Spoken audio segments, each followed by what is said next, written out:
Hi నమస్తే friends, నేను మీ భగవాన్ బాబు. Present మనం అయితే ఇప్పుడు ఇక్కడ తమిళనాడులోని అతి పురాతన ఆలయాల్లో ఒకటైనటువంటి సెయింట్ థామస్ అనే ఆలయాన్ని విజిట్ చేయడం జరిగింది. ఈ యొక్క సెయింట్ థామస్ ఈ ఆలయాన్ని 1869లో మరి నిర్మించడం జరిగింది. ఈ యొక్క ఆలయాన్ని సందర్శించి మరి ఆ లోపల ఉన్న విశేషాలు అన్నీ కూడా మరి నేను మీకు చూపించడం అయితే జరుగుతుంది. ఓకేనా ఫ్రెండ్స్? మనం ప్రజెంట్ ఇప్పుడైతే మరి ఆ యొక్క చర్చ్ యొక్క లోపలికి వెళ్ళిపోదాము. Let's go. ఫ్రెండ్స్, మరి మీరు చూస్తున్నారు కదా, ఈ ఈ యొక్క చర్చ్ ఏదైతే ఉందో, ఈ చర్చ్కి వెనకతల పక్కనే మరి ఆ సెయింట్ థామస్ వారి యొక్క సమాధి, వారి యొక్క ఎముకలు కూడా మరి ఆ యొక్క మరి భద్రపరచడం అయితే జరిగింది. ఉన్నారు కదా, ఆ బిల్డింగ్లోనే మరి మనకి ఆ యొక్క థామస్ గారి సమాధి ఉంది. సమాధితో పాటు ఆయన ఎముకలు కూడా మరి అక్కడ భద్రపరచడం జరిగింది. ఓకేనా ఫ్రెండ్స్? తమిళనాడులోని అతి పురాతన చర్చిల్లో ఉన్నటువంటి ఒక చర్చిని విజిట్ చేయడం జరిగిందండి. ఈ యొక్క church view of Santhome about built in 1673 అని చెప్పేసి ఉంది. దాని తర్వాత ఈ శాంతా హోమ్ ఓల్డ్ చర్చిని 1892లో ఈ విధంగా అయితే బిల్డ్ చేశారు. దాని తర్వాత 1896లో ఈ యొక్క చర్చిని ఈ విధంగా అయితే తీర్చిదిద్దడం జరిగింది. ఈయన ఈ విధంగా తీర్చిదిద్దినటువంటి అది జాన్ పోప్ ఫ్రాన్సిస్ గారు. ఆ చర్చి యొక్క ఈ మోడల్ ఫోటోని అయితే మనం మోడల్ చెక్కి ఇక్కడ ఎగ్జిబిషన్ రూపంలో పెట్టడం జరిగింది ఈ మ్యూజియంలో. ఇలాగే ఈ మ్యూజియంలో పురాతనమైన రాళ్ళతో కూడినటువంటి చాలా శిలాఫలకాలు, మరి ఆ పోపు గారి యొక్క బోన్స్ అయితే పెట్టడం జరిగింది. అప్పట్లో ఆ పోపు గారు ఉండేటప్పుడు వాడినటువంటి ఒక చైర్ ఇది. అప్పుడు చెక్కినటువంటి శిలాఫలకం.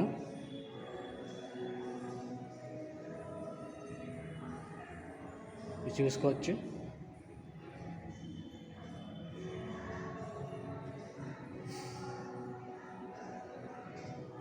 ఈ శిలాఫలకాలు అప్పట్లోనే మరి చెక్కి పెట్టడాన్ని అయితే మనం ఆ చెక్కి ఉంచడాన్ని దాన్ని ఎగ్జిబిషన్గా ఇక్కడ ఉంచడం మనం చూస్తున్నాము.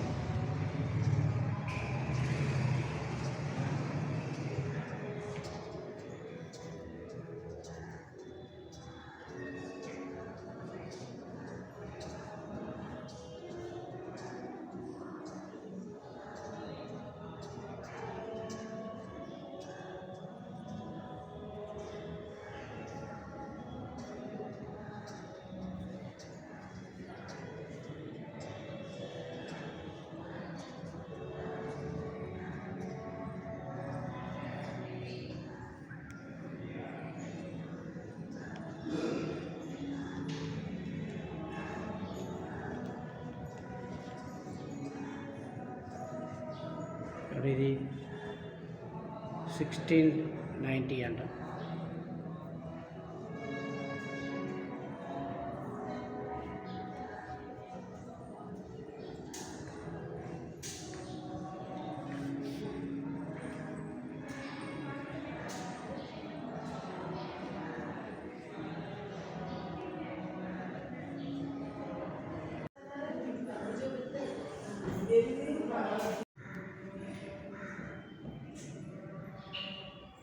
మరి అప్పట్లో పోప్ గారు వాడినటువంటి ఈ యొక్క పాత్రలు ఇక్కడ ఎగ్జిబిషన్ రూపంలో పెట్టడం జరిగింది. అలాగే అప్పుడు ముద్రించినటువంటి ముద్రికలు, పత్రాలు,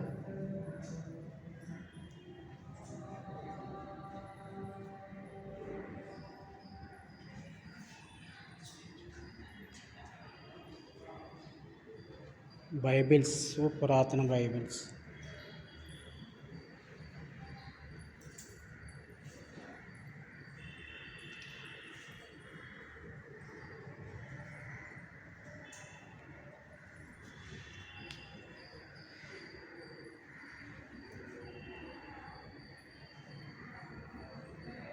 పోపుగారక ఎముకలు,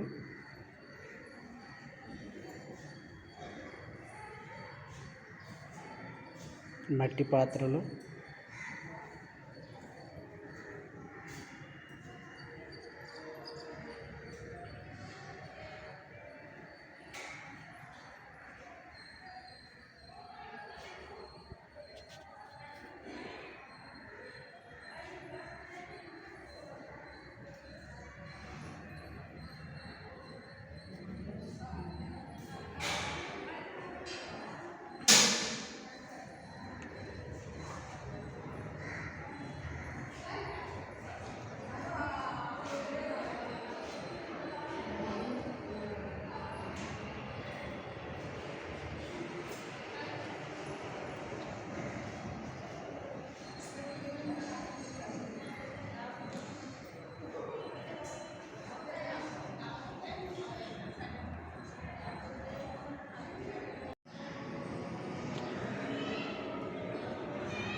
పోపు గారి చర్చి సమాధి దగ్గరికి వెళ్తున్నాము. మరి థామస్ గారి చర్చి సమాధి దగ్గరికి వెళ్ళేప్పటికి అక్కడ వీడియోని, కెమెరాని అలౌడ్ చేయలేదు. మరి వీడియో, కెమెరా తీయడానికి అవకాశం లేకుండా పోయింది. అందువల్ల పక్కనే ఉన్నటువంటి ఈ యొక్క ఆలయాన్ని సందర్శించడం జరిగింది. మరి ఆలయాన్ని అయితే ఇక్కడ నేను మీకు చూపిస్తున్నాను. అలాగే ఫ్రెండ్స్ చూస్తున్నారు కదా. మరి ముఖ్యంగా మరి ఫ్రెండ్స్, మరి నా యొక్క వీడియోలు నచ్చినట్లయితే లైక్ చేయండి, అలాగే షేర్ చేయండి, కామెంట్ చేయండి. మరి ముఖ్యంగా సబ్స్క్రైబ్ చేసుకొని బెల్ ఐకాన్ అయితే మాత్రం నొక్కడం మర్చిపోవద్దు ఫ్రెండ్స్. మరి బెల్ ఐకాన్ ఆన్లో పెట్టుకున్నట్టయితే ఇటువంటి వీడియోలు, మరిన్ని వీడియోలు చేసి మరి మీ ముందుకు తీసుకురావడం జరుగుతుంది. అలాగే నన్ను ఎంకరేజ్ చేసిన వారు అవుతారు. ఓకేనా ఫ్రెండ్స్, ఉంటాను. బాయ్. జై హింద్.